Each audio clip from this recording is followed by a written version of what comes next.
Hello बच्चों, कैसे हैं आप सभी। स्वागत है आपका चैनल ब्रेन कोल्स में। कल हमने 3.2 एक्सरसाइज है उसके कुछ क्वेश्चन को सॉल्व किया था, जिसमें हमने सिर्फ दो ही क्वेश्चन इंक्लूड किए थे।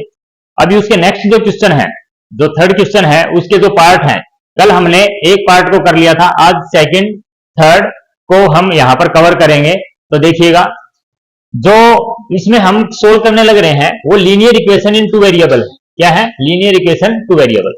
तो आपकी जो एनसीईआरटी की बुक है उसमें थर्ड क्वेश्चन का जो सेकंड पार्ट आपको मिलेगा वो ये मिलेगा, the larger of the two supplementary angle axis the smaller by 18 degree find them.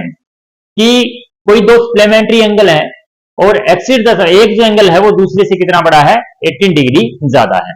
तो सबसे पहले तो आपको ये पता होना चाहिए कि जो सप्लीमेंट्री एंगल होते हैं उनकी कंडीशन क्या होती है। तो सप्लीमेंट्री एंगल की कंडीशन क्या होती है कि दोनों एंगल का जो सम है वो कितना आना चाहिए, 180 डिग्री आना चाहिए। अगर मान लीजिए ये 60 डिग्री है तो ये कितना होगा, 120 डिग्री होगा। मतलब ये एक दूसरे के क्या है, सप्लीमेंट्री एंगल है। और जो दोनों का अगर हम सम की बात करें तो कितना हो जाएगा, 180 डिग्री हो जाएगा। इसको बोलते हैं सप्लीमेंट्री। एक होता है इसके साथ एक कंप्लीमेंट्री भी होता है। कहीं अगर क्वेश्चन में आपको कंप्लीमेंट्री दे दिया जाए तो कंप्लीमेंट्री का मतलब है उन दोनों एंगल को मिला के, दोनों एंगल को मिलाकर उनका सम कितना आना चाहिए, 90 डिग्री आना चाहिए। वो कौन से एंगल होते हैं, कंप्लीमेंट्री एंगल होते हैं। कौन से भाई, कंप्लीमेंट्री एंगल। लेकिन यहां पर क्वेश्चन में क्या दिया हुआ है कि larger of the two supplementary angle axis the smaller by 18 degree find them. तो ये एक हमारे को स्टेटमेंट दी हुई है। इस स्टेटमेंट का यूज करके हमारे को सबसे पहले तो इसका लीनियर इक्वेशन बनाना है, ठीक है ना। तो चलिए कैसे करेंगे, देखिए क्वेश्चन को ध्यान से पढ़िएगा पहले, क्योंकि जब तक आप स्टेटमेंट को अच्छे से नहीं पढ़ते हैं, जब तक आप स्टेटमेंट को अच्छे से नहीं पढ़ोगे तब तक आपको क्वेश्चन की जो लीनियर इक्वेशन है वो बनानी नहीं आएगी। तो अब यहां पर हमारे को कोई एंगल दिया हुआ नहीं है तो हम उन एंगल को एज्यूम कर लेंगे। कैसे? सबसे पहले let we suppose larger angle कितना हो जाएगा, x, और स्मॉलर एंगल कितना हो जाएगा, स्मॉलर एंगल y। ये हमारे पास दो एंगल आ गए। कि अगर हमारे को एंगल दिया हुआ नहीं था तो हमने क्या कर लिया कि लार्जर एंगल वो x मान लिया और स्मॉलर एंगल क्या मान लिया, y, क्योंकि दो एंगल अपने पास हैं। अभी केस 1 में क्या बोला है, यहीं पर बोला है कि the larger of to supplementary. तो देखिएगा ये बात अपने आप में एक स्टेटमेंट या एक आपकी लीनियर इक्वेशन को कंप्लीट कर रही है। सप्लीमेंट्री करने से एक कंडीशन आपकी पूरी हो जा रही है, क्योंकि सप्लीमेंट्री होते ही आप ये कह सकते हो कि केस 1 में, ठीक है ना, अकॉर्डिंग टू क्वेश्चन चलोगे तो x प्लस वाई जो है वो कितना डिग्री होगा, 180 डिग्री होगा। और ये इक्वेशन आपकी 1 हो जाएगी सिर्फ इस एक बात से कि टू सप्लीमेंट्री एंगल। तो सप्लीमेंट्री एंगल कहते ही आपकी एक लीनियर इक्वेशन की कंडीशन पूरी होगी, जिसमें x plus y is equal to कितना हो जाएगा, 180 डिग्री। तो ये आपका इक्वेशन 1। अभी केस 2 की अगर हम बात करें या कंडीशन 2, केस 2 में या अकॉर्डिंग टू क्वेश्चन चले तो इसमें क्या बोल रहा है कि द लार्जर ऑफ टू, यानी कि दो एंगल्स में जो लार्जर एंगल है एक्सिस ज्यादा है the smaller by 18 degree. Larger angle इतना बड़ा है कि अगर हम स्मॉलर एंगल में 18 और ऐड कर दें तो वो लार्जर एंगल के क्या हो जाए, इक्वल हो जाए। देखिएगा कैसे, मान के चलिए कि लार्जर एंगल एक्स है, क्या ये स्मॉलर एंगल वाई के इक्वल है, नहीं है। या हम ये कह सकते हैं कि अगर इन दोनों के डिफरेंस की बात की जाए, अगर इन दोनों के डिफरेंस की बात की जाए, x और y के डिफरेंस की, तो x में से अगर मैं माइनस वाई करता हूं तो दोनों का जो डिफरेंस निकल के आएगा वो कितना निकल के आएगा, 80 निकल के आएगा। तो ये इक्वेशन क्या हो जाएगी, सेकंड हो जाएगी। इसी कंडीशन को हम ऐसे भी लिख सकते हैं कि x बराबर y, लेकिन ये दोनों इक्वल तो नहीं है क्योंकि इनमें से एक बड़ा है और एक छोटा है। तो छोटे वाले में अगर हम 18 को ऐड भी कर देंगे तो भी अपनी एक कंडीशन को पूरी करता है। लेकिन अब हमने क्या लिख लिया कि x माइनस जो y है उन दोनों का डिफरेंस वो कितना आ जाएगा, 18 आ जाएगा। आपके पास दो इक्वेशन यहां पर बन गई। अब इन दोनों को कैसे सोल्व करोगे, अगर हमने सब्स्टिट्यूशन मेथड यूज करना है, सब्स्टिट्यूशन मेथड यूज करना है तो x plus y is equal to 180 degree, ये इक्वेशन आपकी 1 है। या आप एक काम करिएगा, यहां पर डायरेक्ट या भी लिख दीजिएगा क्योंकि इक्वेशन तो आपके पास हो गया। तो यूजिंग इक्वेशन 1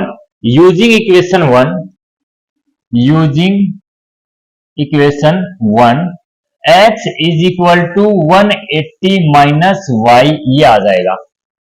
सब्स्टिट्यूशन मेथड में एक इक्वेशन को पहली को यूज कर रहे हो तो वहां से x या y को इक्वल कर लेना है, और x की वैल्यू हमारे पास आ गई 180 माइनस वाई, किसका यूज करके हमने ये किया है, x माइनस वाई, और x plus y equal to 180।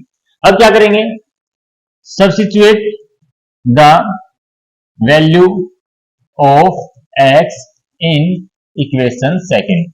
जब आप 1 से आप इसको इक्वेट कर रहे हो तो इक्वेशन सेकंड में पुटअप करोगे। इक्वेशन सेकंड क्या है, x माइनस वाई है, तो यहां पर x की वैल्यू क्या रखनी है, 180 माइनस वाई, और आगे क्या है, माइनस वाई माइनस वाई, और इज इक्वल टू 18। अब अपने पास ये आ गई दोनों इक्वेशन, ठीक है ना। तो अभी क्या करेंगे, इस इक्वेशंस को सोल्व करेंगे जो अपने पास कंडीशन रिप्रेजेंट हुई है।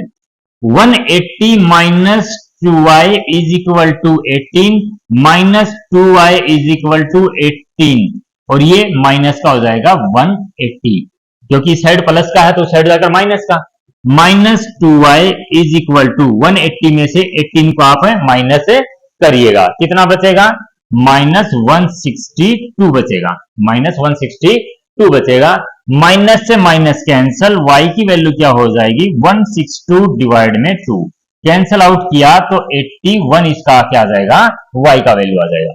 y की वैल्यू आने के बाद अब क्या करोगे आप, putting the value of y in equation 1 या 2, ठीक है ना, इक्वेशन 1 या 2 में। तो हम एक बार इन इक्वेशन को एक साथ लिख लेते हैं।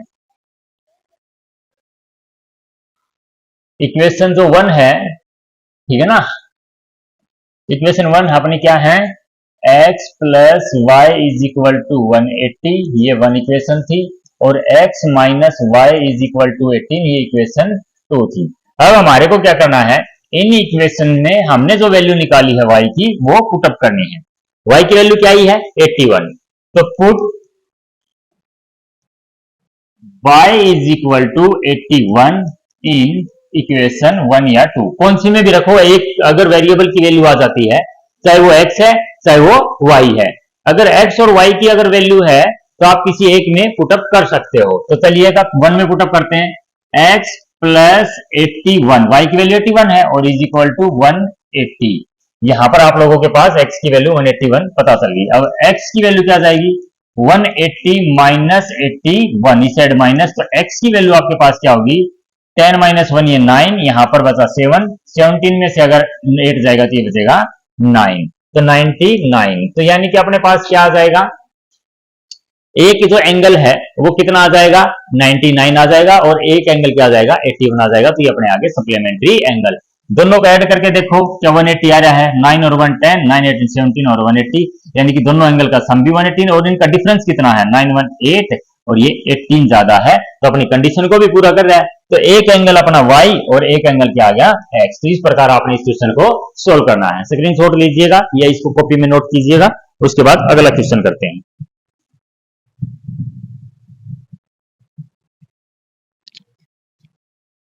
चलिए अगला क्वेश्चन है,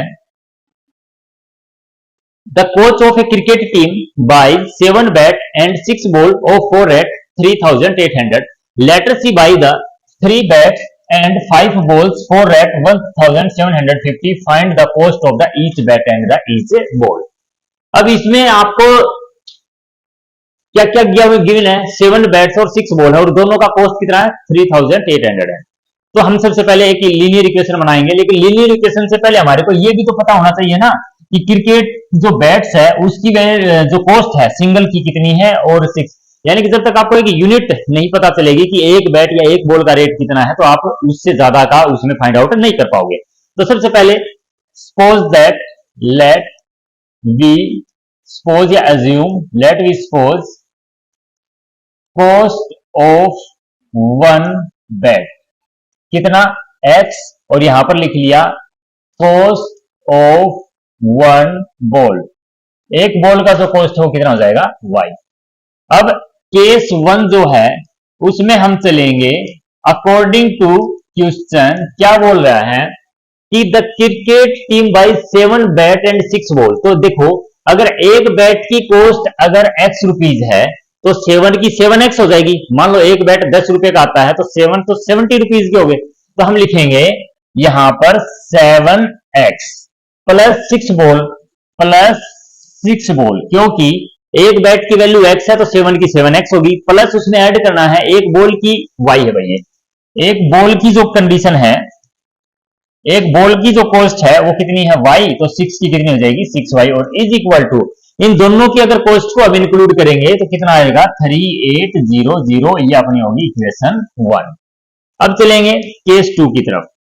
केस 2 में अकॉर्डिंग टू क्वेश्चन क्या बोलता है कि later she buy 3 bats and 5 balls, उसने 3 बैट और 5 बॉल खरीदे, कितने के 1750 रुपए के। तो चलिएगा कैसे, 3 बैट्स की cost 3x plus 5 ball 5y, और दोनों का कितना था कॉस्ट 1750, ये इक्वेशन होगी सेकेंड।